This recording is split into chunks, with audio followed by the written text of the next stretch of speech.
Hi, this screencast is the first in two parts on quantum numbers, and in this screencast we're going to look at how you solve the first two quantum numbers, and the second part will be how to wrap it up and solve the last two quantum numbers. So quantum numbers are a description of the outermost electron in each element, and it describes four digits that indicate some qualities about that particular electron. Quantum numbers are, like I said, it's four digits, and we're going to call them kind of like an electron address, where you are describing where the electron lives within that element, just like your address describes where you live within your country or state or whatever. Okay, so we're going to describe the outermost electron, which is the electron that's unique for each different element, and they will be all unique for each different element, and we're going to relate the quantum numbers to the periodic table. So when you're done watching both screencasts, you'll be able to look at a periodic table and predict the quantum numbers correctly for any element that's listed up there. This quantum numbers were found by Schrödinger, and the example that we have here is hydrogen, which has four quantum numbers of 1, 0, 0, negative 1/2.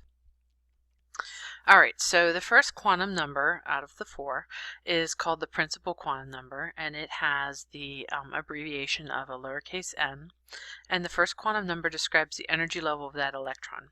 So electrons can be in those rings in the Bohr model, and you can have energy levels that are low going to high. And so we're going to use whole numbers 1 through 7 to reference the energy level of the electron in the element. So we're going to use whole numbers, and the transition section is going to be rho minus 1, and the lanthanides and actinides are rho minus 2. Okay, so if you happen to have a blank periodic table or any periodic table, you can make a couple of notations on it and make a pretty helpful study guide for you to look at while you're trying to solve the quantum numbers. So the first thing that I'm going to suggest that you do on your periodic table is go ahead and number on the sides the row levels, or the row numbers. So the first row is 1, 2, 3, on down to 7, and that's just for the main group of the periodic table. The second thing you're going to do is you're going to cross off helium, and you're going to move it over beside hydrogen. For quantum numbers, electron configurations, and orbital diagrams, helium fits into the pattern over beside hydrogen. It is still a noble gas, but we are going to move it to the position that it fits better.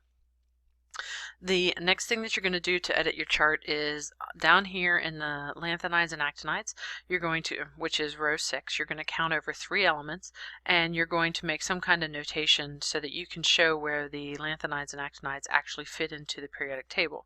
So I have A and B here. You could use a star and a smiley face or whatever fits, but you're going to label those 2 rows that are detached and show where they fit into the atomic numbers. And if you look at the atomic numbers in the first 2 of the row 6, your lanthanides and actinides actually fit in right in here, and the whole section goes in the middle there.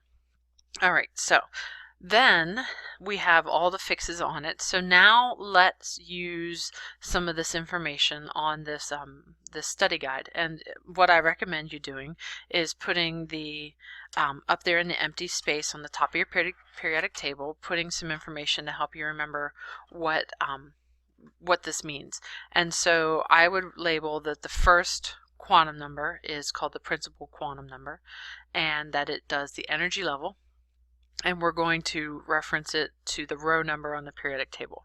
And then I would like you to, in this first 2 columns, I'd like you to write either above it or in the middle like I have it, write row number.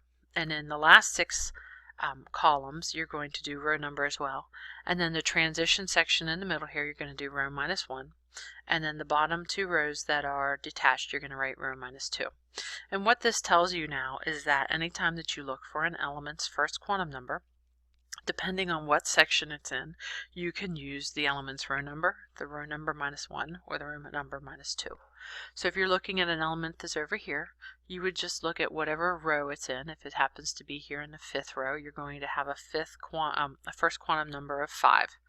If you're looking at an element over here, let's say it's in the third row, well then its first quantum number is 3. And let's pretend that we're looking at an element over here.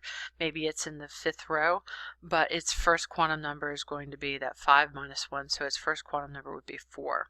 And then down here, depending on if you're in the 6th row or the 7th row, you would subtract 2. All right. The second quantum number is based on the orbital quantum number, and it has a lowercase cursive or scripted L for its abbreviation. And this one is describing the shape of the orbital. And in our connection to the periodic table, we are going to assign the different sections on the periodic table to have a different shape.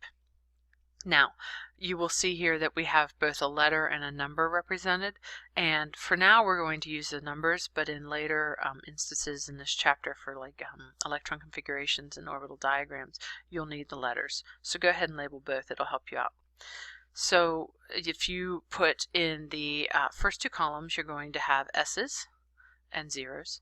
The last 6 will be P's and 1's. The middle section is D and 2, and this bottom section down here is an F and 3. If you're writing notes, I suggest that you go ahead and draw this out. It'll help you remember. If you go back to your study guide, your periodic table that we're building, go ahead and add the new information to it. You're going to write number 2, which is orbital quantum number, and it's based on the shape of the orbital, and we're going to relate it to the section on the periodic table. And then go ahead and label in your S is 0, your P is 1, your D is 2, and your F is 3. So what this tells you is that depending on where your element is on the periodic table, you'll know the second quantum number by its assigned number. So if you were looking at an element over here earlier, we said there was an element and we would have its second quantum number would be 0. If we did one over here, its second quantum number would be 1. If we had an element here, it'd be the second quantum number would be 2, and down here it would be a second quantum number of 3. This is a graphic that shows the different shapes of the orbitals. You can see the S, the P, the D. The F is not shown because it's extremely complex, but you can see that they all have different shapes. Alright, so here is what I suggest you do. I have 10 elements listed, and I would suggest that you go ahead and use the periodic table that you have labeled and come up with the first 2 quantum numbers for each of these 10 elements. Go ahead and pause this screencast and take some time and work through it. Find the first quantum number and put comma and do the second quantum number. And then when you're done, go ahead and push play, and the answers will be here in a minute. So go ahead and hit pause. Alright, if you've come back and you have you're ready to see the answers, you can see that the first 2 quantum numbers for those 10 elements are listed as so. Hopefully that down here, for instance, in TH, you remembered to subtract 2. And also for DY, another common mistake that some people have, iron in here, Fe, you may not have remembered to subtract your 1. Okay? So this is the first in 2 parts. This is not a complete screencast. You will not be able to do all your quantum numbers yet. You will need to watch part 2, which is the rest of it.